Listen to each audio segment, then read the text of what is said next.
What's up, everybody? Paul here from the Hoops Crew, and it is our Monday night Paul James show, around 18 recap. And it is obviously not the best of context that I come to you at tonight off the back of a loss to the GWS Giants. Not a great time at the moment, but let's not throw the baby out with the bathwater. We are still right in this race for a top 4 spot on the ladder.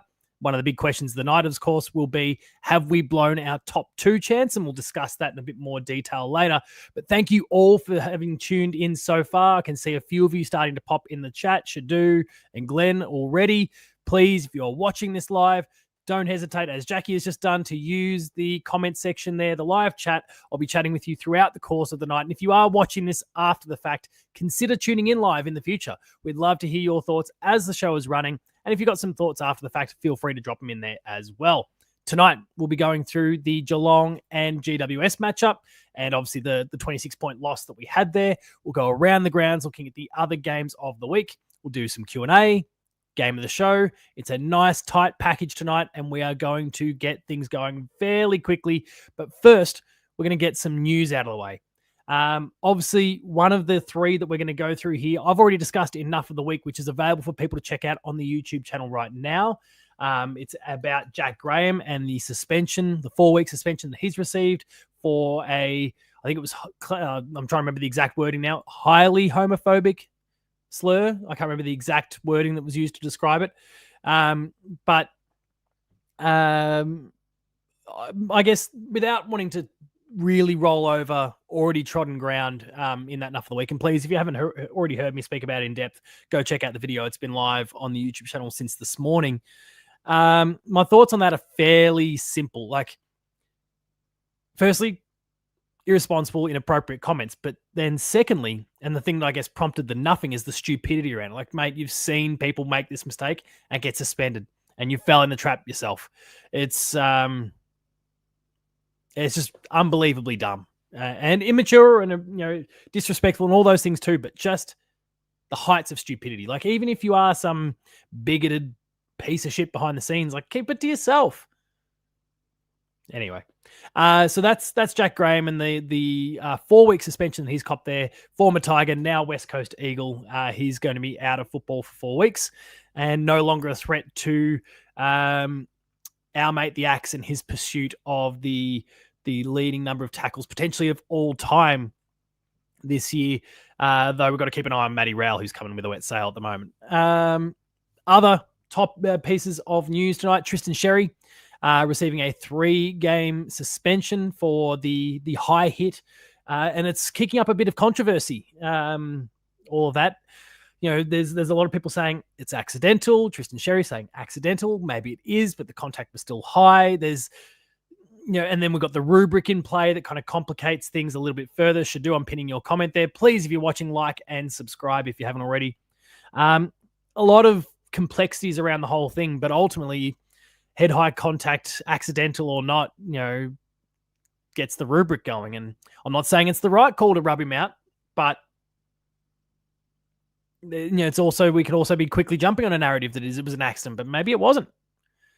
Who can really know? We can't be in his head in that moment. And without that, we don't know for sure. So I think it's pretty straightforward in the sense that he's probably got to cop those 3 weeks, whether we like it or not. The AFL focuses on the action, and the action wasn't good. Well, actually, sorry, usually they focus on the consequence.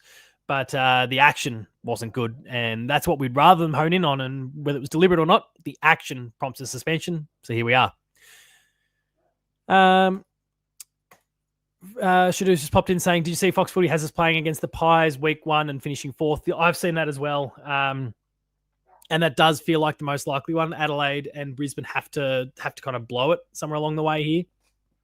I think for me, the big one was the Crows, and I had them, I think of most people probably in the same boat, had them losing to the Dogs this weekend, and that already had given us that game buffer, even if we lost to the Giants. We lost to the Giants and the Crows won. That's compounded the problem. So the Crows are going to have to drop one, let alone Brisbane as well, who've got another half game kind of gap in there as well. So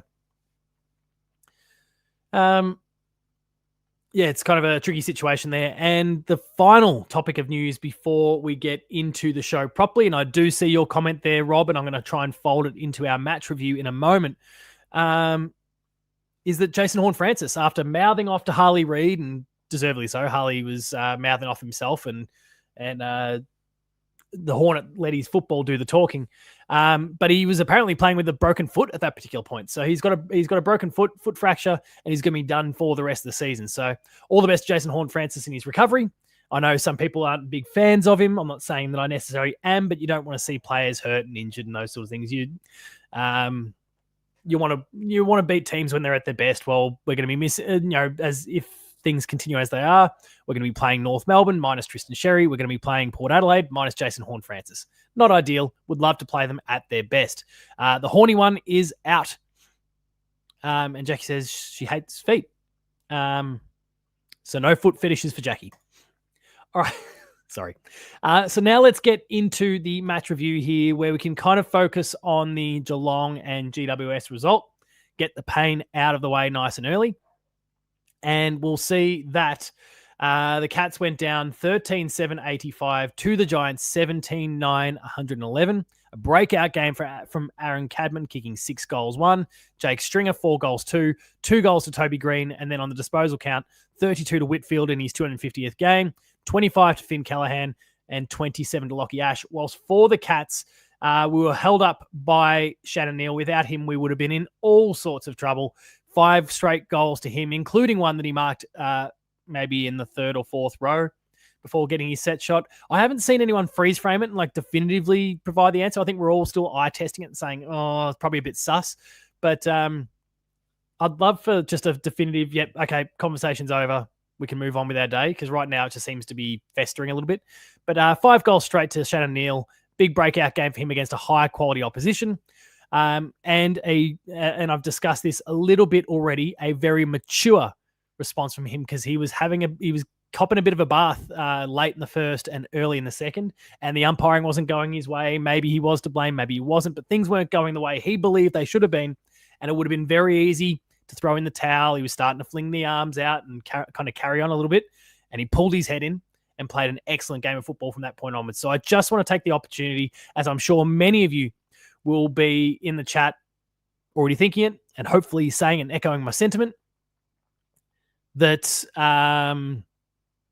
I think that was wonderfully mature, and that was a huge growth moment from Shannon Neal. I loved what he put together on the weekend. He didn't play the perfect game, but he stuck at it when a lot of other players on the Geelong list didn't seem like they wanted to on the weekend. So a massive credit to Shannon Pizza Neal, who put in a great effort on the weekend despite things not really going his or his team's way. Continuing on, though, Brian Myers with 1 goal, Sean Manor with 1, and on the disposal side, Tom Stewart really working his way back into some excellent form, 29 disposals, Bailey Smith with 26, and Brian Myers with 22, playing an excellent game from Brian. A lot of our best featuring here, and there was not a lot of depth under that on the night, unfortunately. So some topics of conversation from this game, and we'll look to fold in that comment from Rob in a moment as well. I'm going to keep it pinned on the screen here so we can come back to it. Shannon Neal, obviously, I've just mentioned his mark from the 3rd or 4th row in the crowd there. Paddy Dangerfield's recent form has been a bit of a concern. I saw a fairly strong sentiment from a lot of you and the broader Cats community as well, through things like post-game live and online. Hey, Roaming, nice to have you on board, mate. As always, good to see you, or see your name popping up in the chat. Bring that back. Danger, look, his form's he's been a little bit out of sorts the last couple of weeks. I saw someone, dead set fucking clown, having a crack at the fact that he was sitting there in his, I've got my, sitting there with the leg across the foot. Like, come on.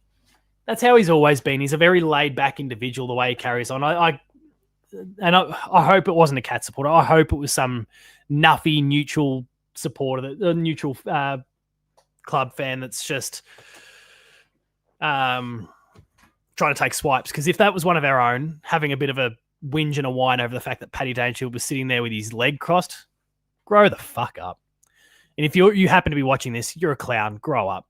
Everyone has different body language. Not everyone is Joel Selwood Steely faced all the time as others. So, and as Shadu says, Danger has absolutely nothing to prove to anyone. That said, I hope his form improves. This was a very almost game for him, though. Like, he kicked 3 behinds. If he kicked 2-1, if he kicked 3 straight, we'd be talking about this being a really important role in a team that came either really close or nearly beat the Giants. So, or potentially, beat the Giants. So I don't want to get too carried away. The opportunities were there and he just didn't have his kicking boots on. So he could prove he could kick straight. That's a reasonable point, but he has been. He just had one of those, like a few of the cats on the night, just had one of those nights. And I think one of the really important things, and I guess I'll get back to some of Ben's talking points in a second. I discussed this in my match reaction, and please go check that one out. For whatever reason, not as many people have jumped on that one as usual, even for a loss. But my stance on this particular game is that, unlike the Brisbane one from a few weeks ago, and I've seen a few people trying to equate these two games, there's nothing to equate about these two games. In the case of the Brisbane one, they completely out-strategized. I mean, they played a brilliant game of football on the night, but they completely outplayed us. They out-strategized us. It was one in the coach's box. Fags did an amazing job of kind of shutting down the Geelong game plan. The players then went out and executed it. And Geelong just had no answers for it. When it comes to the game against the Giants on the weekend, we just didn't execute. It wasn't that the Giants set up to shut down the way we were playing. We couldn't get our hands on the ball in the midfield. And then when we did, we couldn't deliver it inside 50 overly well. So I don't see any real connections between those, other than the fact that we just didn't play good football on either night. But one of them, I think, was really heavily influenced by the opposition. The GWS one, not so much. We just had a shitty night. We just had a really shitty night. Roaming's just making sure to shout out the Jesse Mello video from the other day. I'm glad you like it, mate. Certainly one to watch going into the rest of the year. And if you've got any other players, what I would suggest, if you've got any other players that you've been hearing about that are connected to the Cats, of course, there's some father-sons from Jagger Mooney, etc., Boston Riccardi, and so on and so forth that are connected to the Cats. If you want videos about those guys, I'm more than happy to do them as well. So just let me know. Ben put up a poll on the YouTube channel the other day asking for a player focus thing about Cam. Everyone kind of jumped on Cam Guthrie. So I'll talk about him. I'm going to record it after we finish the show tonight. Part of the reason why I don't want to run a super long one is that I'm going to record something about Cam Guthrie tonight and have that out tomorrow, or in the next day or two anyway, about Cam Guthrie and his chances to return before the season's out to potentially even play finals. We'll talk about that as well. But yeah, it's but thank you. I do appreciate that. I've been kind of watching Jesse Mello for a while. I did see someone in the comments go, "Have you watched him outside of the highlights?" Fuck off, idiot. No, I kid. Look, I've watched a few of his matches over the course of the season. I'm not watching him week in, week out because it's just not feasible to do so. Husband and I've got kids, but I really like the football he's compiling. I've seen a few replays. It's great. And thank you, Jackie. I'd seen some articles as well. They were kind of helpful for some of the statistical things that I was able to draw upon, but I do appreciate the support there. Read some rumors that were interested in Zach Bailey. If you can find the source of those, rumors, like, whoever it is that's reporting on it, you better believe I'll put together a video. But yeah, to Roaming's point, we'll talk about Cam Guthrie in a dedicated video over the course of the week. Back to the notes about the GWS game, though. Jeremy Cameron. Ben's got listed as a groin injury. Have we had that sort of official... And sorry, I've been a little bit out of the news today because I've been binge gaming at work today. At work, I stress. I went into school, had a dead empty office, and sat there for 4 hours playing Claire Obscure. But have we got an official, it's a groin thing? I thought, it looked like it was kind of hip and those sort of things. I feel like if it was a groin, we probably would have dragged him off the field. Ben's listed groin, but I don't know if I've heard an official outcome yet. So someone let me know if that's the case. Aaron jumps in and says, if Buse can't get a game this week, he might as well book an early September holiday. He won't be able to book a holiday because he's busy opening a cafe at the moment. But he'll be probably lingering around to make sure that business gets off on a really strong first, oh my God, I'm mixing my metaphors together. Get off on a strong starting note. Anyway, nightmare there. Tyson Stengel misses his second straight week of football. Oh, Shadou's just jumping in. Oh, there we go. Roaming and Shadou are both saying it looks like a groin or it was a groin. He was holding a little, but I don't know how. I don't know what I know. With the shrug there at the end. Justice for Jed. There we go. We've mentioned his name. Justice for Jed. Tyson Stengel misses his second straight, but he was on the emergencies list and it seemed like he was really close. I think he'll probably be back this week based on just that. Ben notes that Ollie Henry's confidence looks shot, and I guess there's a semblance of that is correct. He's been subbed. He's done some time in the VFL. He's been the sub and then had to come on. He had a pretty lean patch beforehand, and the whole season has been pretty poor from him. But what I saw from Ollie Henry with the limited time that he had on the ground was someone with a lot of intent. He chased hard. He didn't lay a tackle, but he chased hard. And that was, because he was kind of having to chase tail a lot of the time. And look, Geelong didn't lay nearly enough tackles on the night. But I think he did a pretty good job. He got one goal. He was a presence. If you extrapolate, if you just multiply his disposals per minute, multiplied by a normal amount of game time, he would have had some pretty solid figures. He would have been about the 10 to 12 disposals that we want from him and maybe 2 or 3 goals. That's exactly what we want. So I've got no real issues with what Ollie Henry delivered with his limited game time. Just want him to have, even if he comes on as a sub, I'd just love for him to have a moment where he gets on the end of 2 or 3 and his tail just gets right up. Ben's point about confidence is the right one. His confidence has taken a beating. He went out there and played the right type of game on the weekend, but he needs a win. This is the bloke, just look for him. We've got, I don't know, I don't want to get too carried away about St Kilda, but we don't have an overly strong St Kilda team that we're up against this weekend. I just get him starting, get him on the end of 2 or 3, get him a few junk time goals, whatever it needs to be, get his tail up, because if he can do that, he's going to be really important.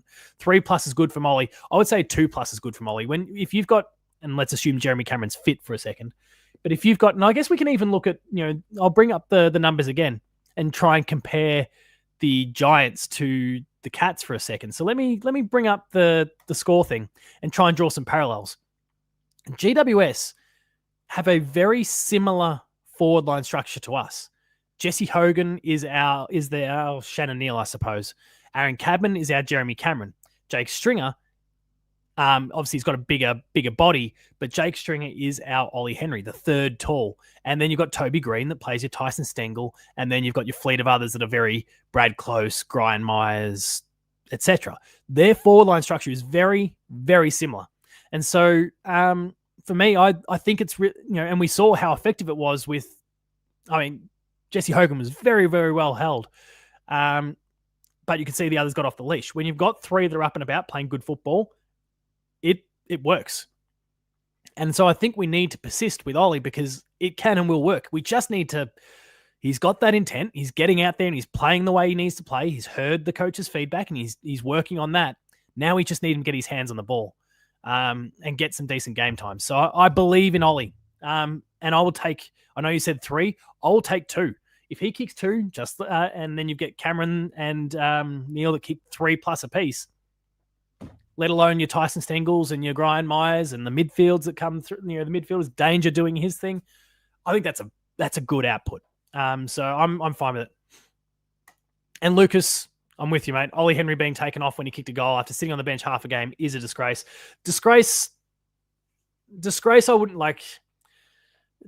go as far as to say disgrace, but I do not understand the logic in the slightest. Unless,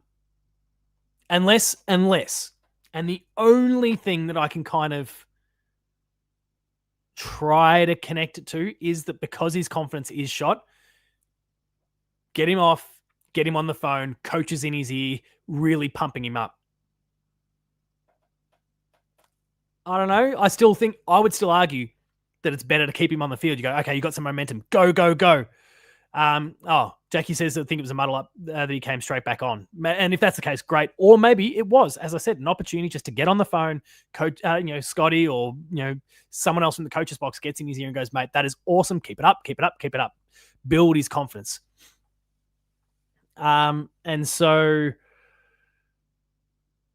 I think there's something to that. Now, Rob and Shadu, I can see you discussing a topic that we don't discuss on the show. I assume there hasn't been a news update on this bloke. I haven't checked.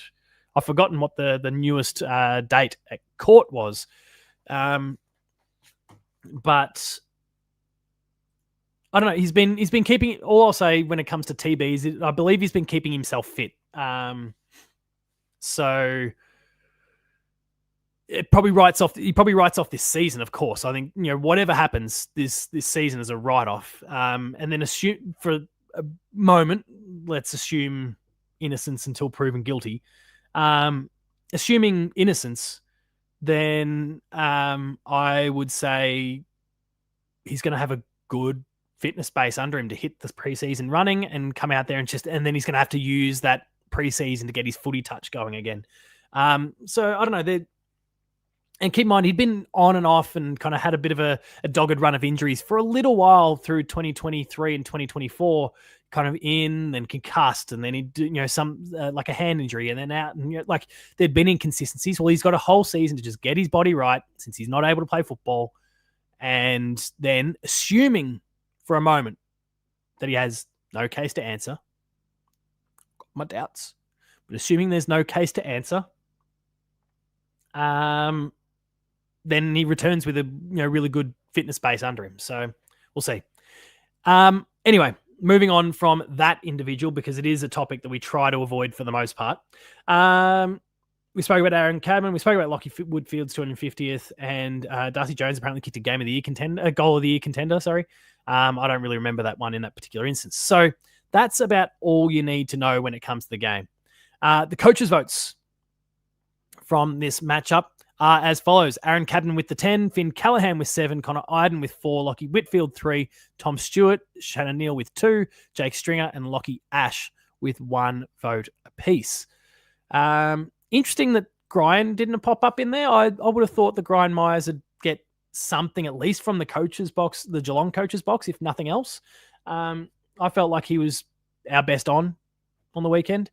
I would agree with, like, having had a bit more time to sit on it, Stewart, I would agree with Tom Stewart and Shannon Neal being the others. I had my 3-2-1 would be Grian, Neal, and then Stewart.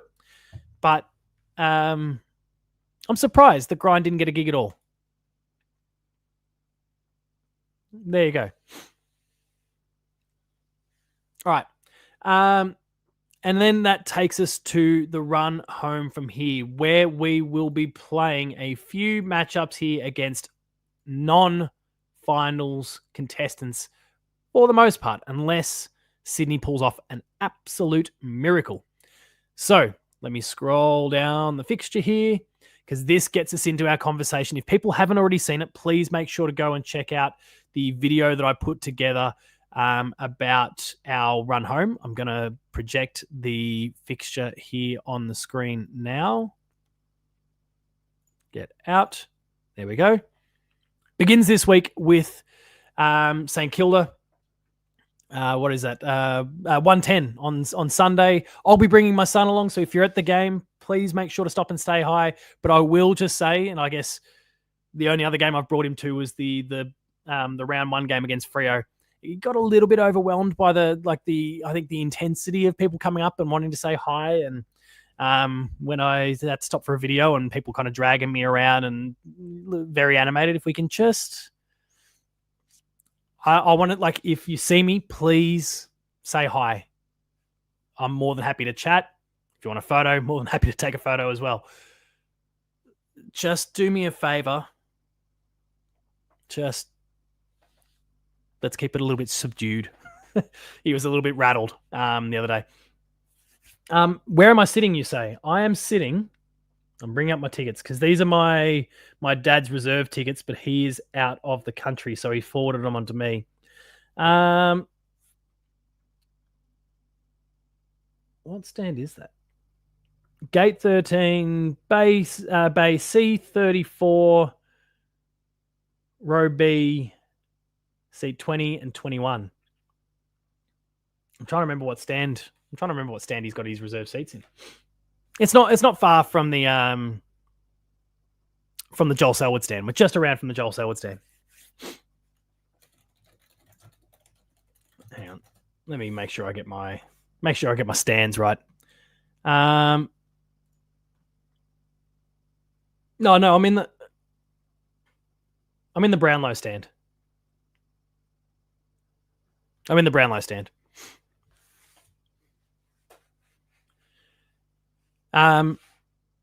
Roaming, you're in C38. Are you going to be there on the weekend? Because if you're there, please, I'm in C34, B20, and 21. And I'm more than happy to stop and say hi to anyone who wants to pop by. So thank you, Shadu. Much appreciated. Yeah, well, Roaming, feel free to pop over and say hi, introduce yourself. Obviously, all of you kind of see me on camera, but we don't necessarily see all of you unless you're popping onto Postgame Live. Maybe you've popped onto Postgame Live, but I don't. I mean, I was in the other day, but I don't tune into most of them because I already do a few live streams a week, and I need to give a little bit of time back. But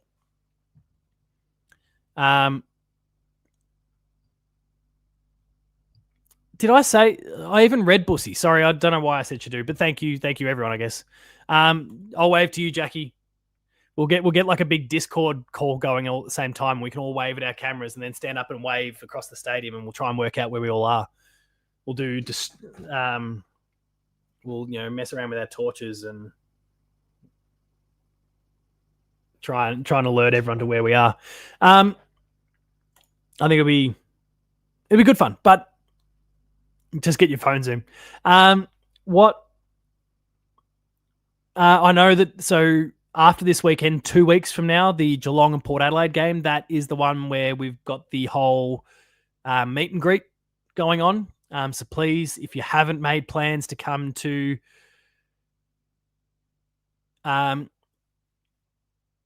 if you have plans to come to the Geelong and Port Adelaide game, don't forget there is the community meet and greet that Ben has organised.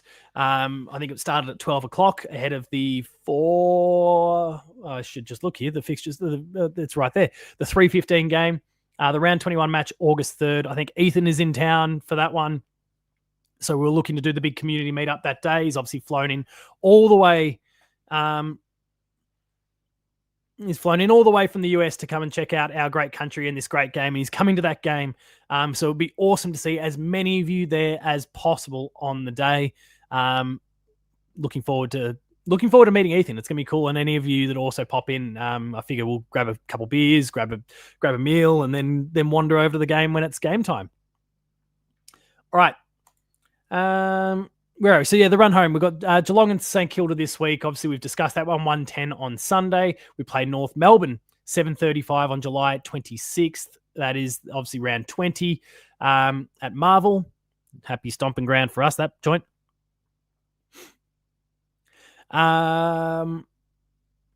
Obviously the Port Adelaide game, we've just discussed it. Then we have a repeat matchup against the Bombers. That's at GMHBA, round 22, 7:40 on a Friday night. The Bombers not deserving themselves a Friday night, but anyway, here we are.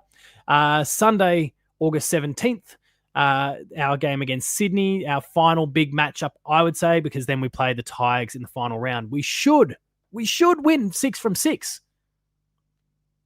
Should. And that should guarantee us the top 4. It's just, have we pissed away top 2? And I think that's the big question that's on the minds of a lot of Geelong fans right now.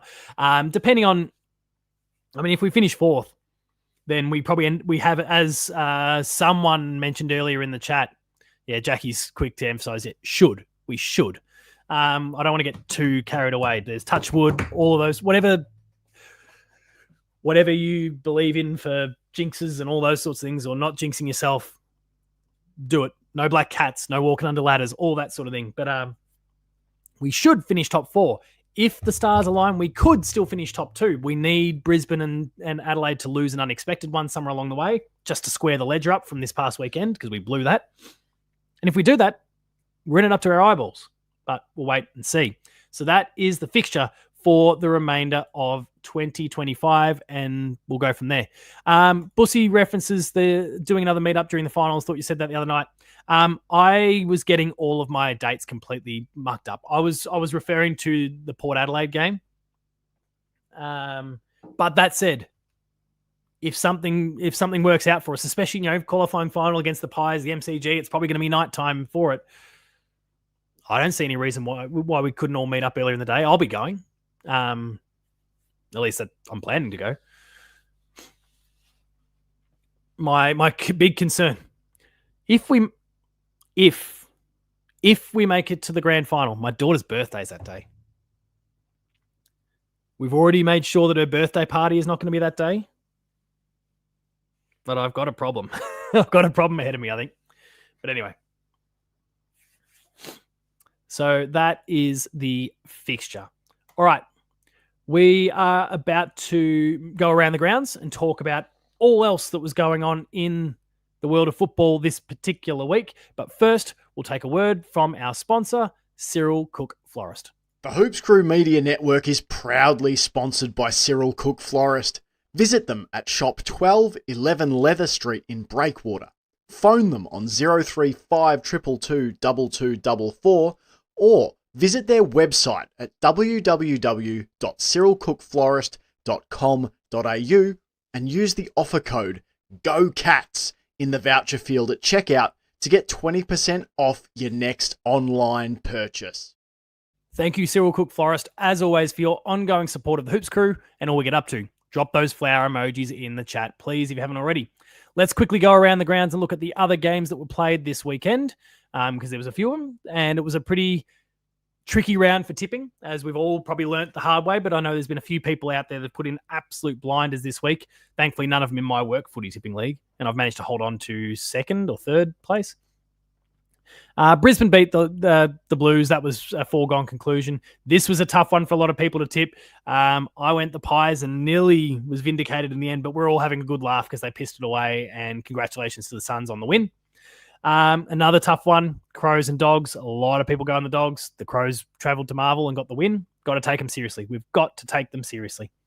Geelong and the Giants, we've already discussed. One of the worst games of football you are ever going to see, Richmond against the Bombers there. But the Bombers basically don't have a list anymore. They are shot to bits.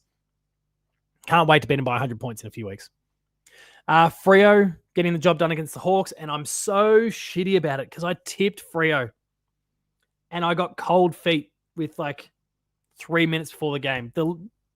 You don't change your tip, but I changed my tip to the Hawks. Alex Pearce being out, there was, a few prominent outs for them, a few prominent ins for the Hawks. And I thought, okay, they might get the win here. Fucking Hawthorn. Melbourne beat North. St Kilda nearly pinched it against the Swans and formally ending their season. But not quite. The Swans are still in the race. They won by 5 points. And then Port, after getting a bit of a scare against the Eagles, came home and won by 26 points as well. There's our flower emojis. Thank you all. God bless Freo, Bussy says, and I wholeheartedly agree. Not good for my tips. Frustrates me when it comes to my tips. But yeah, you love to see it. Gary says, just in relation to the Cats again, I love Stanley in the ruck, but last week just confirmed to me that we have to chase a ruckman this year, not a midfielder. I do agree we've got to get ourselves a midfielder, and I think Rowan Marshall is going to fall into our laps. Tom de Koning is almost certainly going. And the Bronx cheers that he's getting from his supporter base now is not going to help matters either. So I think he's certainly gone. And Rowan Marshall doesn't want that. Rowan Marshall doesn't want to be sharing the ruck role. You're right, Shadu. Marshall did get a bath, but I think he's more equipped for it than Reece Stanley is in terms of what some of the ruckmen are delivering at the moment. I'll bring up those stats so we can see it because it is pretty definitive. I also don't know that he spent how much time did he actually spend as the ruckman, or was it Max Heath? I feel like Heath was kind of doing it there. But also, Brodie Grundy is currently playing like the best ruckman in the competition. He is in white hot form at the moment. Please do not discredit Brodie Grundy. He is electric right now. Don't like we're facing Sydney in Sydney if the Swans are fighting for survival. Yeah, I would have very much liked to see St Kilda get that win. Snuffed their season. But now, if they win everything, they can still do it. Don't love it. TDK to the Cats with garbage money. I don't want TDK the way he's playing. I mean, look, I think the whole thing's gotten in his head, but and I think it's really impacted his form. But yeah, I don't know. Stanley's ancient. And to the point that Jackie made, our VFL team is full of rucks all of a sudden. You're 100% right. And since we've gone through every game from the AFL this weekend, let's take a look at the VFL here to highlight some brilliance from our VFL. From some of our ruckmen. Jacob Mollier kicking 4 goals on the weekend as a forward in our 50-point win against the Giants. You'd love to see it, but yeah, like we were flush for ruckman. You got Joe Pike, you got Mitch Edwards, Mollier with his 4 goals as well. This was a great game to be a ruckman. And there Jackie's jumped on. Love my boy Joe Pike. He's doing some great work. Mitch Edwards is developing nicely. Mollier obviously did an exceptional job. And then we've got Toby Conway that's still there or thereabouts. So we're swimming in depth for young ruckman. We just need one of them to break through. We need them to stay fit long enough to break through. But shows there's some talent there, and it shows in my mind that someone like a Marshall is the right fit. We can get him to play in the ruck, and he is a 30-year-old, so we're not talking about him being a 8-year-long investment. We're talking about him being a 3 or 4-year-long investment where there's not so much attachment to the whole situation like there is for Reece Stanley, and so that when a Mollier or an Edwards or a Pike or a Conway finally break through, you can toss Marshall or you can go, mate, the only way you're getting a game is if you play second fiddle and then you float down to the forward line and help out there as a tall because he's got forward line chops. And I think, we can do that relatively cheaply. It addresses what Gary spoke about, and I do agree we need to make sure we lock down the ruckman sometime over this thing. I think it's going to fall into our laps nicely, but it addresses that need, allows our youth to come through and flourish, and hopefully one of those young blokes comes in and absolutely lights it up. So I'm all for it. And then that does allow you to still invest in, I know obviously you're saying you don't want a midfielder, you want a ruckman. I think there's room to do both. And obviously the talk is though for the Cats that we've got money for 2 big fish, but maybe we're not going to be chasing the big fish until next year. That's where the Harley Reid and Zach Butters conversation kind of comes into it. But yeah, that's the ruck situation. And we want to make sure we shout out a great win to the VFL team on the weekend. And I look over and Jackie, you've said just that. Great win by the VFL. Where are we? Ted Closey also, in the numbers there, 31 disposals, 12 clearances, 10 tackles and a goal to Ted Closey. I saw a comment earlier about Jai Clark. He put together a fairly solid game. I believe that, and we don't have disposal efficiency figures, but I believe he was a little bit wayward in terms of some of the disposal, but he's getting his hands on a lot. Good number of tackles. I'll check the clearance numbers if it'll allow me. Probably won't. There we go. 3 clearances below that. 12 clearances, Ted Closey. And I'm also going to shout out my boy Mitch Nevitt, who's looking pretty good as well. Reid won't be leaving West Coast after his comments to Jason Horne-Francis. To be fair, he was going, after 1 year. He might leave after 2 years, so there's nothing hypocritical about it, right? He would look like a hypocrite if he left at the end of this year. But at the end of next year, it's 2 years. He's going to do twice the amount of time that Jason Horne-Francis did at his club before he left. So that is the AFL result. Lucas also asked about the VFLW, and I actually need to take stock of that myself because we've been surging, but I've lost a little bit of sight as to where we're at in that particular respect. We are currently... we're still dead last on the ladder. So making finals are out. We are out. We are four games behind 7th and 6th. And the top 6 play finals there. So, no, we won't be playing finals in the VFLW, unfortunately, but it's been good to see much better form from the girls recently. Unfortunately, we had a pretty good thing going this weekend. I think that was against the Tigers in the VFLW? No, Sandy, that's right. And we kind of got steamrolled at the end. We'd been in front basically all game, and they just piled them on in the last quarter. I'm not saying that he's better than Horne-Francis. I'm not saying he's God's gift to the world. I'm saying he's a very good footballer and would be a great asset at the Cats. He is also, as Shadu says, he's a bit of a brick. But so was Jason Horne-Francis. Please, people, let's not lose sight of that he was a pretentious little shit when he was in a situation that he didn't want to be in. Think about the ice bath commentary. Think about the behavior on the field. There's a lot of parallels, right? And now he got to Port Adelaide. He got to where he wanted to go. He got home, and he pulled his head in. He got surrounded by some really good leaders at the club. And let's not lose sight of that either. North Melbourne, no structure, no support, no leadership. The Eagles, pretty much the same because of the timing of when he's arrived at the club. And they don't necessarily have the chops to be able to pull him into line. Horne-Francis got to Port Adelaide. The likes of Travis Boak and Zach Butters and those got around him, pulled him into line. No reason why the same thing can't happen to Reid. Now, to Lucas's point, doesn't necessarily need to be Geelong, but we know he's a Geelong fan, so I just don't. I apologise to your wife, the Eagle supporter, but they're obviously a struggling club at the moment, so the only one we could use is Butters. I would love Butters. I would absolutely love Butters. All right. So those are your VFL and VFLW results. The AFLW tickets go on sale this week. So if you're keen to get to some of the Cats games, make sure to buy up your tickets.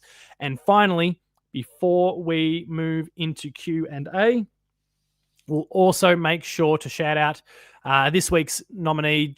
Ben put together a graphic for the Rising Star. Good. Everything's working. There we go. Luke Traynor, the round 18 Rising Star, will also note worse numbers than George Stevens last week as well. Significantly worse, just like Isaac Kako. George got robbed last week. Hashtag justice for George. Obviously didn't deserve it this week, though. This is where you need a mid-season trade for things like the Jason Horne-Francis, who didn't want to be there, TDK and players like that. I would agree. Like, if Port had been able to secure him midway through that season, and they were flying at the time, if you remember, they might have gone on to win a flag. So there's merit in it. Absolutely, there's merit in that. Roaming says he's going to all of the AFLW games at home. That is awesome to hear. Get around the girls. They're in this race this season up to their eyeballs. Obviously, North Melbourne, a very strong outfit, but hopefully the girls can go all the way. Let's use this now as a jumping off point to jump into some of our Q&A. And Aiden is first up here saying, I feel like our backline has been underperforming. What are my thoughts? Should we be in the market for some star defenders rather than midfielders? I know there's a bit of a negative sentiment there about Sam De Koning, but I think if he played on the weekend, and I'm thinking about this GWS matchup now, because again, that's the type of forward line that's going to be very dangerous for a team like Geelong, because their midfield can really deliver it quite well. And with speed, I might add. Sam De Koning would have been huge on an Aaron Cadman. Jack Henry is the right matchup for Jesse Hogan. Sam De Koning would have been the right matchup for what's his name? For Cadman, and that would have allowed your O'Sullivans or your Stewarts, a bunch of people to roll through the Jake Stringer scenario, and I think would have blunted both Cadman and Stringer.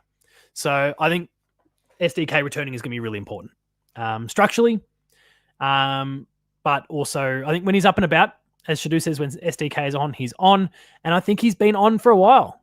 So it's just unfortunate that we got an injury. Hang on. Roaming says, that's footy on Nine's graphic. Look in the top corner. Ben, what have you done? We're about to have a crack at Ben. Oh my God, Ben, you lazy shit.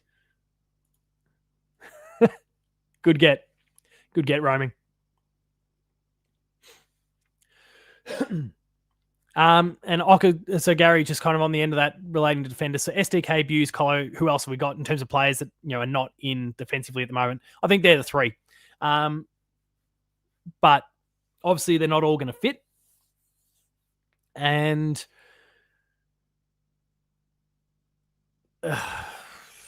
yeah, I mean, I've been beating the drum about Jed Buse for ages. # justice for Jed. I know it's going to pop up thanks to roaming. Colo, I think, is done for the year.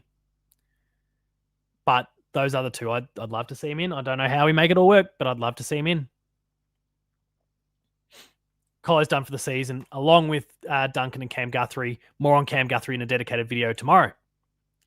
But yeah, Colo is like an indefinite groin, I think it was now. So he's kind of having a rough time at the moment, unfortunately. Sending him all of our best, and there's roaming with justice for Jed. All right. Ben's got a few conversation starters here. Are the Suns now genuine premiership contenders? My answer is no, because they've got to beat a Collingwood or a Geelong at the MCG. They've got to do it at the MCG to win the flag. At some point, they've got to come to Melbourne and do it. And they're not failing colossally when they come to Melbourne, but they aren't tackling the big dogs at the MCG at the moment. So I'm so thrilled with where the Suns are at. For years I've been talking about how they are building and building and building, and that they've got a really strong list, and they're going to play finals, and they're finally going to play finals this year. But I don't think they go super far this time, because they run into a Melbourne team and have to try and win it. And that's just going to be just a little bit too much, I think. Can it get... roaming's bullish on the Suns. Good. I mean, so am I, but I just don't think the all the way...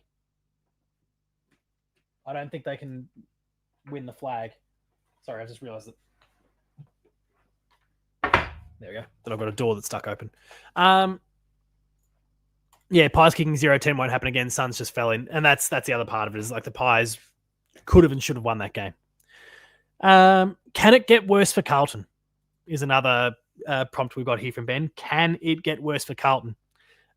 Yes. The big heavy hitting injuries haven't happened yet. Charlie hasn't done an ACL. Not saying that we want to wish this on them, by the way. Nothing serious has happened to Cripper.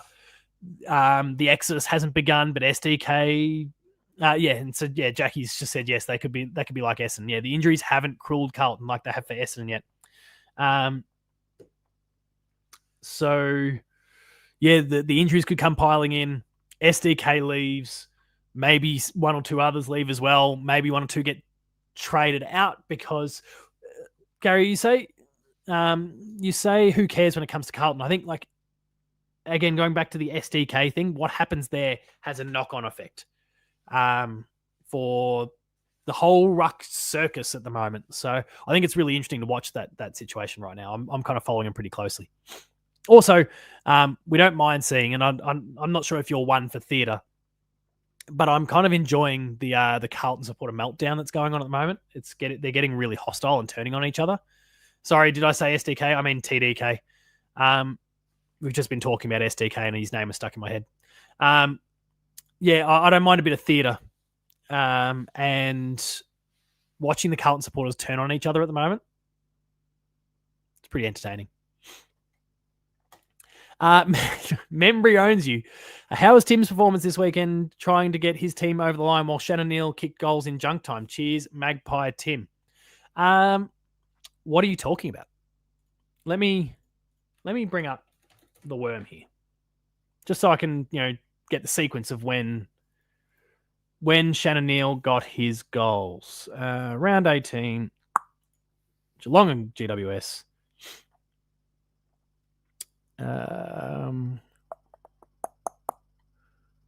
Wish this would do a better job of it. But Shannon Neal, firstly, got his first halfway through the first quarter. He got his second late in the second quarter. He got his third mid to late in the third quarter, just when the Cats are starting to get a bit of momentum and got us to inside of 10 points with that goal. So that's his third. He then kicked his fourth early in the fourth quarter. I think I've made my point already. He kicked his final goal. That was the final goal of the game. So he kicked one at the very end of the game when it was done. Every other stage of the game was on the line. So Membry owns you.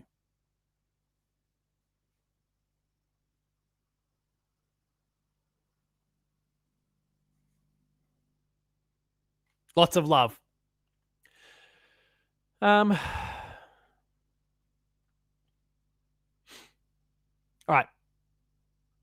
Now, to the point here, when it comes to Tim Membry himself, was pretty solid for the Pies the other night. He was the one that, as Shadu says, kind of kick-started him. He kicked that first goal. He kicked another one shortly after. Like, he did his job at that particular point in the game and kind of got the ball rolling. Geez, the Pies need to get the ball rolling. But Shannon Neal's got this one covered. The idea that people are trying to compare these two, firstly, one is 9 years, like Tim Membry is 9 years the senior of Shannon Neal, and at the same point, Shannon Neal is a mile ahead, statistically speaking, and that's all that really matters, right? Do the Pies get close if Dacos plays that crazy 20 minutes? No, it doesn't. He doesn't play the 20 minutes and they don't win. I like Josh Dacos, but I doubt he can do that again. It was a blinder. It was huge. But yeah, I don't think it happens again anytime soon. But it only needs to be one player. Sometimes it's Josh Dacos. Sometimes it's Nick. Sometimes it's Pendlebury. Sometimes it's Sidebottom. Sometimes it's Jamie Elliott. Like that's the thing about these really strong teams. And Geelong is one of those teams. We're just not playing like it right now, where if this bloke doesn't get you, this one could. If this one doesn't get you, this one could. Like that's the strength of these teams. Membry would kick more goals than Neal if he was playing at Geelong. I mean, he's playing for a pretty good outfit right now, and he's not doing a lot. I don't buy this Tim Membry stuff. I really don't. Don't get me wrong. I think he's a great footballer. But I firstly, I think it's ridiculous to compare a bloke that's almost 10 years older than Shannon Neal. But that's like, if absolutely nothing else, they're just not comparable. Your better conversation is to talk about a Cadman versus a Shannon Neal, both of whom kicked 5+ goals on the weekend anyway. But it's to compare like for like, not one bloke that started playing 10 years ago. Gary's nailed it. A bloke that started playing 10 years ago when the game and the way it was being played was very different. 10 years ago, we were still like, we'd gotten back in the ugly mire of chipping the ball around and floods, and like we hadn't brought in the 6-6-6 to open the game up and all those sorts of things. The game was fundamentally different. So you can't even compare them. It's the whole conversation around Buddy Franklin versus Tony Lockett, or and obviously people will have their opinions, but you can't compare them because the game is so different. Some will say that Buddy's better because he kicked 1,000 goals, and yet the quality of the defenders was arguably higher, like across the competition. Obviously, you still had your Silvanis and some brilliant defenders over the years, but one has tattoos and one doesn't. Like, they're just not comparable because the game itself was different as well. So we can't even sit here and say Tim Membry now versus Shannon Neal now, because they're totally different ages and stages. Shannon Neal is still developing his game and learning his place. This is his first full season as the number one dog. Well, number two, I guess, behind Jeremy Cameron, but like the full forward. Membry's had years of that. It's just, you cannot compare them. And Lucas's chaos, got to embrace it sometimes. His chaos, he's also flat wrong. But anyway. Paul will get shirtless with Lucas if we win the grand final. Yeah, sure. Ben pops up out of the woodwork to make promises. All right. Continuing on from here. Is Essendon cursed at this point? Yes, Aiden. Good. When we win. Is it Essendon cursed at this point? We've kind of discussed this already in the Carlton conversation. Yes, they're screwed. Mate, Ben, stop coming in at random points. It's a bit like me just kind of popping in Dickie Knee style for post-game live. But yeah, you're right. Get out of here, Ben. He just drops in and stirs shit up and then disappears. That's his whole goal, and he has admitted that to me. Should we dismiss the Bulldogs after failing again? Yes. Ben Reeve is a rip-off of footy on 9. Let's go back to... I've gotten rid of the graphic. Hang on. I'm bringing it back. Doesn't even make his own graphics. Stolen from Channel 9. Anyway.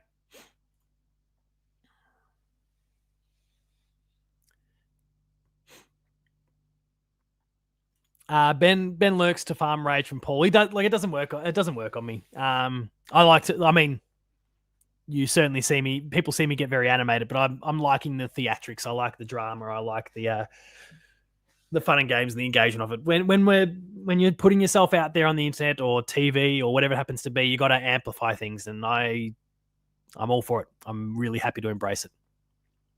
Essendon's having a horrible run, and I don't feel sorry for them. Me either. Watching Seinfeld, I find pastrami to be the most essential of all salted cured meats. I get the references now. I finally get the references now.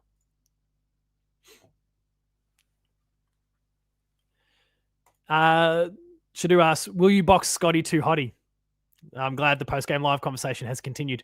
Duel of Fates playing during that fight. This is obviously the Cock Saber fight that Lucas is referring to. I'm not involved in that. All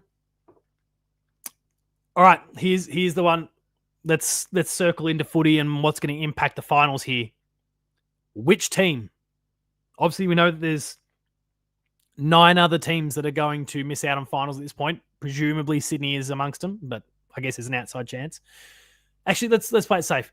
We know there's one spot to be just really. I don't know where I'm going with this. Sydney's a contender. Who's going to make our top 8? Which teams are going to miss out? Is it going to be Sydney and Freo? Is it going to be Sydney and GWS? Is it going to be Sydney and Gold Coast? Is it like what combination of teams are going to be the 2 that finish 9th and 10th this year? Because it feels like Sydney is probably going to be one of them, but they could also still make it. Oh yeah, it's just dawned on me. Yeah, like popping in from Athens.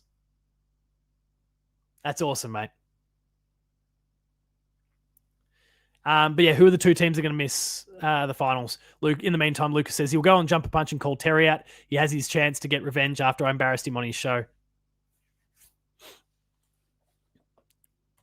Obviously, the Greek flag thing is not popping up for me on StreamYard here, but anyway, I'm sure that's the Greek flag that's meant to be appearing.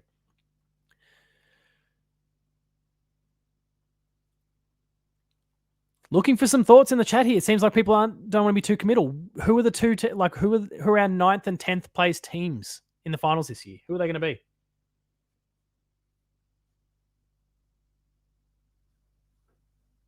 There you go. Kiri confirms. It is meant to be. It is clearly an emoji for the Greek flag, and it's just not appearing on StreamYard. I don't know if it is then when I project it, or do you all just see GR, GR, GR, GR? Max was very well tagged and dragged too far behind the ball to be effective. I could not stand what Geelong did. I don't think he even got tagged that heavily prior to that. I just think we threw him into defence far too early and left him there. And it was just ridiculous. Shadu says Gold Coast and Sydney. Aiden says GWS or Freo will be 8th. Roaming says Freo and Sydney.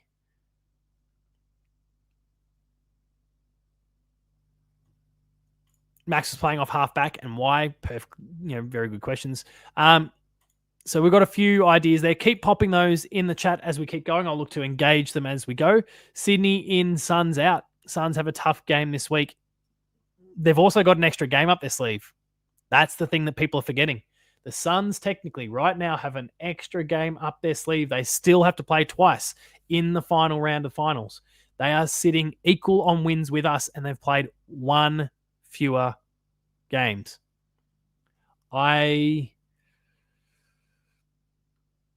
think they're a lock as far as I'm concerned. And Essendon is one of them, and I think Port Adelaide is the other. Essendon and Port Adelaide, I think, were the two in that final round. One of them, obviously, the rematch against Essendon, the reschedule from the very beginning of the year that the AFL is going to have to work out soon and announce. But that's a win. And then I think Suns v Dons in that final one. But then I think it's also Port Adelaide is the other game they're meant to be playing, because if you look at the fixture, they're listed twice for that round. But yeah, I think the Suns are fine. They're a lock. They're technically ahead of us on the ladder right now. That's it. That might be squared up because they play the Crows this weekend, and I reckon the Crows will win. But I don't know. I don't know where it's being played, actually. I might walk that back. I don't know where it's being played. Let me check. Yeah, it's in Adelaide. I'll tip the Crows. Is it the first 10-game fixture ever? Yes, it will be. Maybe there's some weird COVID stuff. I don't know. COVID was such a blur, the way they were jamming games in there. I don't know. Presumably. All right.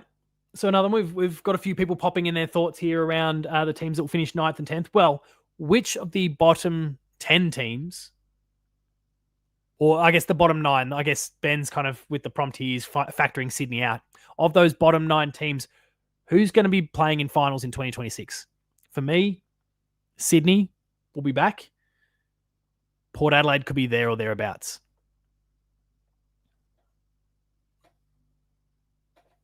They're the two for me. I don't think Carlton,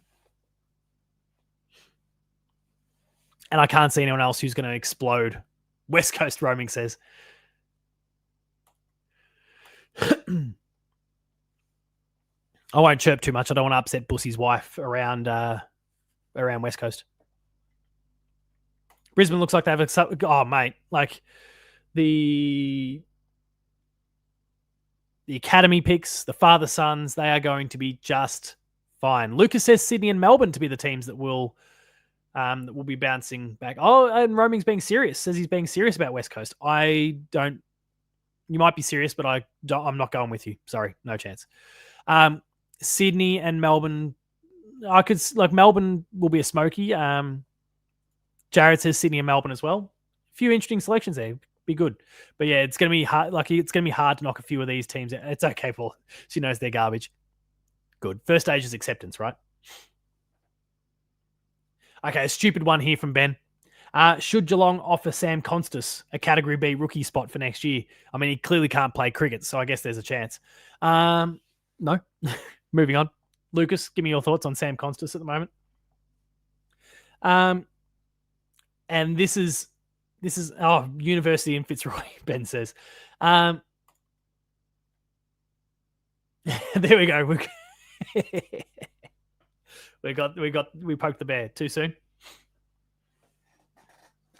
Our final prompt from Ben for the night is another ridiculous one. But let's see who's got the ego on them to think it's even plausible. Name an AFL coach that you could probably beat in an arm wrestle. Thanks, Ben. Stupid stuff. None. The answer is none for me. Look at these little twigs. Stiff breeze will blow me over. I'm not taking on any AFL coaches. The only way you win is if they let you. Young kid that needs games has been fucked around with. Give him the ashes. Kawaja needs to be dropped, not Constas, Ben. No one's got a chance against Adam Kingsley. Those arms, they're gigantic. They're huge. He'd fill his whole sleeve up, and it's fairly stretchy. He'd fill his whole sleeve up. Those arms are huge. Oh, Craig McRae, easy. Yeah, Fly might be a chance. I don't know. I feel like all the coaches are still, they may not look at in some cases, but they're still probably pretty fit blokes. Oh, yeah. Yeah, I'll have a crack at Fags. Yeah. Or Kenny Hinkley. Maybe I've got a chance there. Oh, Shadoo suggesting I could take Fly. I don't think so. There is not much of me at all. All right. We'll take a few other Q&A prompts, but then next up is our game of the show, our game trailer for the night. Actually, yeah, Kenny's pretty jacked, as as Remy said, like for an old bloke, Kenny would take me. He's too hateful too. But yeah, Fags. Fags the only one that I could possibly have a chance with, I reckon. I can take Cardman. I have the whole list. Right. Okay. Any other Q&A questions? The Cats, the broader game of AFL, whatever it happens to be, let me know what you're thinking. We'll discuss those questions before we get into our game of the show and start to wrap things up. Thoughts for the Saints game. Don't want to take all of my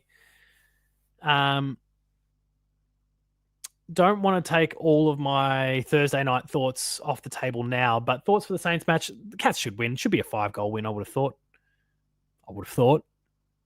No real conviction. I think Georgie Prespakis could take Craig McRae out with one punch. Georgie's a gun. I love Georgie. She's so good. Not my favourite. Amy Mack. She's a rock star. But, oh, hang on. What? Not a question, but going for your P's tomorrow in the Vort test drive. Good luck, Lucas. Hopefully it goes well, mate. Just what we all need for you to start driving on top of everything else. All right, let's project our game of the show here. And people have been commenting. I've been going indie with a few of these lately.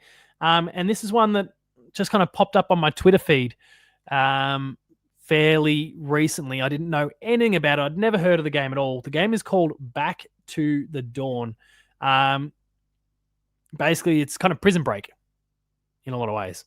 You're trying to survive, trying to thrive, and break out of prison. The game has been in early access on PC for quite some time. I won't be playing this thing until there's a console release. And I kind of interacted with the developers, and they said that there will be a console release. It's just not yet. So I'm going to show you Back to the Dawn, and keen to see what people's thoughts are around the game, and we'll be back in a moment.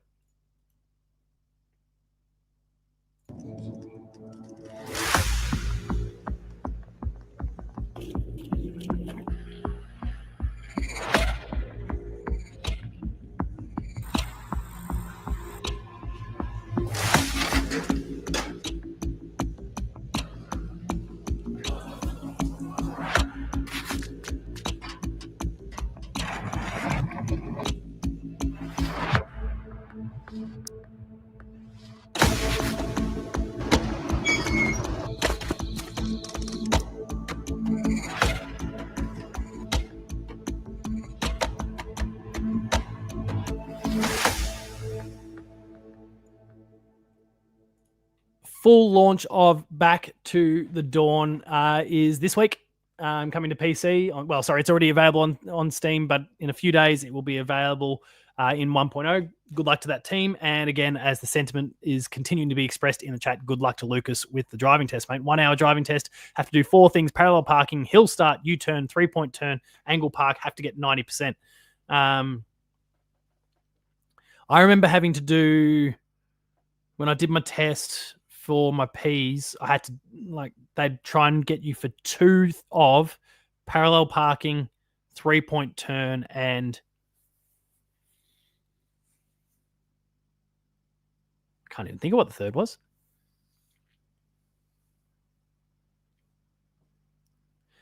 Gary is chock full of confidence. He thinks he may fail on, mate.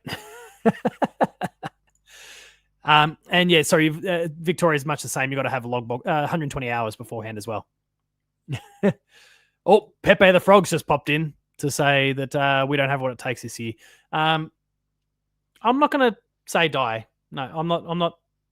Final, sure, but no grand final.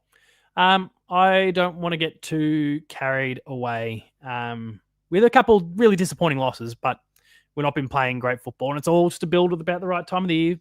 And if we can get ourselves peaking at the right time, there's no one we can't beat.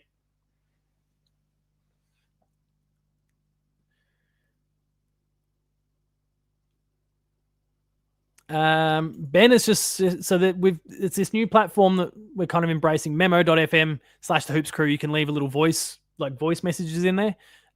Feel free to use it. is Telstra coming back? We did discuss the boxing thing the other day, that Telstra 2 or whatever the person is, Telstra's the person I'm going to beat the shit out of if I get the opportunity. So stay tuned for that one. Fight night, the Hoops Crew style. Any final questions at all before we wrap things up tonight? Because I've got to record a Cam Guthrie video that I want to make sure is online for all of you tomorrow. About his future. And I want to get inside because it's cold. Scotty wasn't Telstra. Surely not. Lucas equals Telstra, right? All right, Lucas, let's go.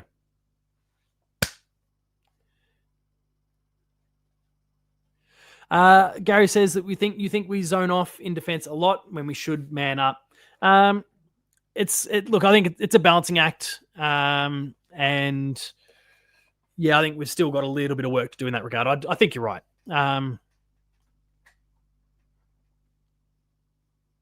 Yeah, I think it's just they've got to work on the balance and work out some of these scenarios too, especially because we are so attacking, because we try to play such a fast game. We still don't have a structural setup that allows us to zone off or play man on man, whatever it is that the circumstance requires when we turn the ball over. And it's going to happen because it's a high risk game that the Cats are trying to play.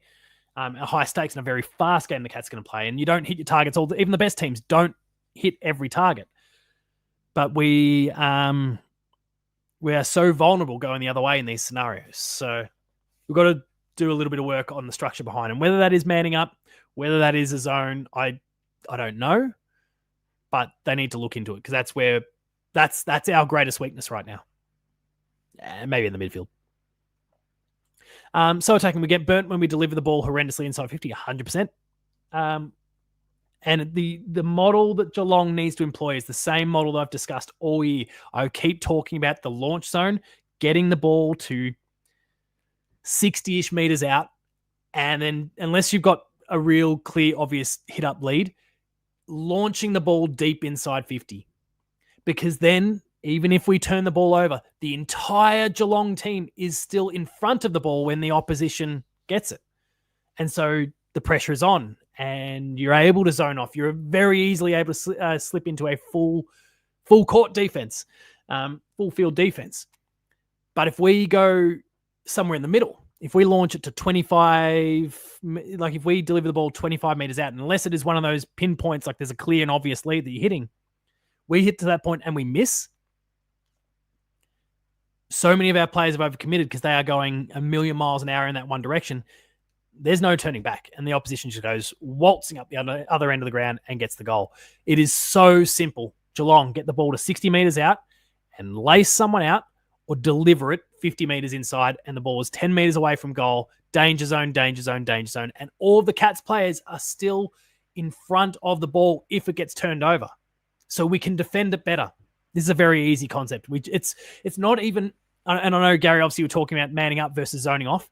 I actually don't think it is that. It is just, like, I think the zone is fine, but it's where we are, having to respond that is a bit of a problem right now. All right, what else have we got? Lucas says he's getting some new equipment soon. Camera and microphone. That's awesome. If you need some recommendations, mate, hit me up. I at some point want to get rid of this mic. The mic that Ben uses for post-game live. That's top shelf stuff. You'll want one of those. But then depending on whether you go USB like what I've got or XLR, that means if you go XLR, you're going to need a mixing station as well. Like there's a few different things that you need to look to invest in. It becomes a pretty expensive endeavor. I do want to get myself a nice XLR mic and then a mixing station as a result. So we'll see how it goes. It's going to take a little while. Bussy asks how school holidays are going. Beginning of week 2, I actually went into work today. Whole bunch of our media students, I don't teach media, but a whole bunch of our year 12 media students were working on some sort of project, and they'd roped a few of us in to volunteer our time over the holidays to just be the bodies in the room that would allow them to be in the classrooms and use them to do what they need to do. So I set myself up in my senior school office at my desk, and they were kind of in the big open area next door doing what they needed to do. I had 4 hours where I had to supervise. I just had to be a body in the building. And so I brought my PlayStation and played at my desk. Good 4 hours. It was a really good 4 hours. Lucas also asked what my thoughts on the new Pokemon game are. That Legends ZA. I'll wait. At the moment, I need to see more. I feel like we haven't gotten enough information yet. But Legends Arceus was great. So presumably we're okay. Brad Close, does he need a spell in the twos or a rest or something? Ordinary season. Please make sure to go and look at Brad Close's assist numbers, because his goal assists, he's like top 5 in the competition. He's doing lots. It's just not the glamorous stuff. Lucas says thoughts on post-game live. I know the community, there was the poll that Ben had put up weeks ago now about how long we want to keep the guest spots to. I think it is just purely whatever the circumstance determines. If someone is there for 10 minutes, fine. If someone's there for half an hour, fine. As long as it's engaging content. Or it's gotten to the end of the night and Lucas, you've just come on board and we're just talking shit for the sake of it. Like, the real footy talk is well and truly over and we are just shits and giggles. I don't care, go as long as you want. Saints beat us with a hyper-aggressive GWS style game earlier this year. I don't think the Giants were hyper-aggressive. They just won the ball at the coalface and we couldn't. No, the problem was our midfield this weekend, I think. Pepe says Cat's fourth. Cat's cooked. Those two don't really compute. So thanks, Pepe the Frog, you clown. Aaron says, I think we've only had our best 6 out there twice. Stewart, Henry, SDK have all missed big chunks of the season. You're right. Add Sully to the list as well. Lucas says that he thinks Jack Graham is stiff, depending on what Willie Rioli got threatening our Geelong players. No consistency, very frustrating. They are consistent. They're consistent with what they've done for previous homophobic slurs. And that was 4 to 6 weeks. I don't know why there's a 4 to 6. I think it's pretty clear cut. You said it or you didn't. But you're right that there's a lack of consistency, though, when you compare that then to racial stuff or threats of violence or whatever. There's inconsistency in the type of behavior, but within the lane of homophobic things, they've been consistent. Presuming that everything has been reported, which it probably hasn't been, but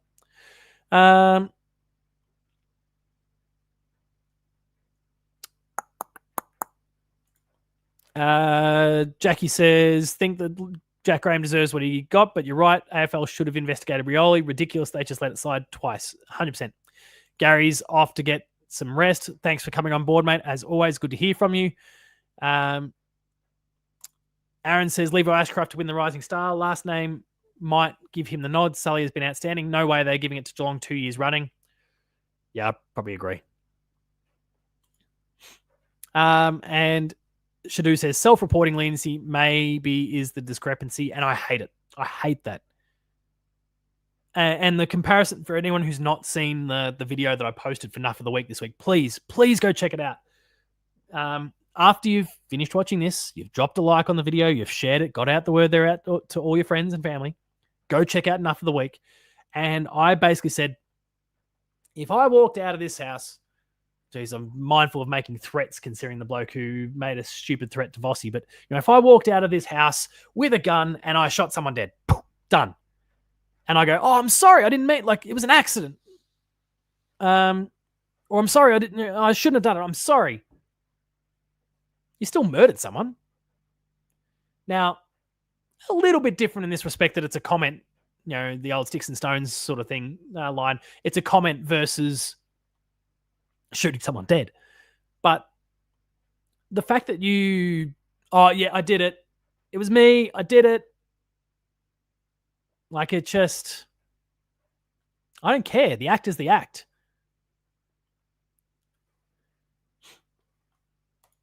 Luke says, think post-game is good. First hour serious talk about the game. I tried to get the show to 2 hours. Think Ben only wants a 20-minute show. And also what's with his Billy Zane actor haircut? I'm going to have to pay attention to the haircut. I'm going to have to go take another look. But also, he's an old bastard. I think the hair's starting to thin a little bit in his respect too. So he's just getting a little bit creative to try and keep it in place. A bit of advanced hair. He's got to start paying attention to some of the old Joel Selwood ads. All right, that's where we're going to wrap things up for the night. On that note about Ben's hairline, thank you all for jumping into the stream tonight and sharing your thoughts on the Geelong and GWS game, the broader round of AFL, and the finals contestants potentially for this year, as well as all the other conversations we've had. It's been a really good one. Thank you all for your time. If you enjoyed it, please make sure to like this video, share, subscribe to the YouTube channel, share it with your friends and family, get the word out there about all of the content we're creating. There's lots of good stuff, as well as my stuff too. No, the chaps have got their thing going and doing a great job. So go check out the Chaps Chat Cats review of the Geelong and GWS game. That'll be live tomorrow. The twos will be there for patrons. I'm not sure if there's a breakout clip that will be coming for that one for the public feed, but keep your eyes out for that if that occurs as well. The Paul James Show will return again on Thursday night. And then you've got post-game live after the game on Sunday. Stay tuned for all of the awesome content, as well as some breakout videos. Like I said before, I'll be recording one about Cam Guthrie as soon as this is done. So you'll see me in the brown jumper again for those who comment on the fact that I wear it a bit. Share your thoughts. Many of you have done so in the live chat tonight, but if you are watching this after the fact, please don't hesitate to use the comment section. Share your thoughts on anything we've discussed tonight. Would love to hear what you've got to say about the Cats and the broader game of AFL, and of course the chaos that was round 18. You can use that super chat function, as a few people did the other night, to get those comments lifted through the pile. Keen to hear your thoughts, and of course every donation helps the Hoops crew as well as we continue to kind of build our platform and grow towards the future. We want to do more and more for you, and tools like the super chat as well as the Patreon help. You can find me on socials, Paul James Games on Twitter, Blue Sky, and Instagram. The Hoops crew is at the Hoops crew. Thank you to our main sponsor, Cyril Cook Florist, for all of your support of this show and all the other content that we produce here at the Hoops crew. And finally, if you want to support, if you want to get early access, if you want to get the exclusives, if you want to get the extended shows, Patreon is where you need to go. 38 of you are patrons of the Hoops crew right now. 100, we're chasing really ambitious goals. 50 was the big one for this year, for growth, and to build our platform going forward. But of course, there's also the Teenage Mutant Ninja Turtle pajama goal that's been set over the course of the year as well. And I will keep the promise. If we get to 50, I'll don the Ninja Turtles pajamas. But 38 of you are patrons right now. Thank you, each and every one of you. Paid patrons right now. There's 69 in total. If some of you make that jump, there is the early access, the extended, the exclusives, all the stuff there for you to check out. Thank you, each and every one of you who are already contributing. It's really, really important to us. And that is it. Show on Thursday. Hope there isn't any games on. Mate, it is what it is. I'm sorry. What is the game on Thursday night? Oh, there's not an important one. It's Essendon and GWS. Don't worry. There's more to see here. Brown poo jumper. Make sure to like the video if you haven't already. Thank you all, as always, for your support of me and this show. Look forward to doing it all again on Thursday night. And until then, remain Geelong strong. Thanks a lot for watching, and I'll see you later.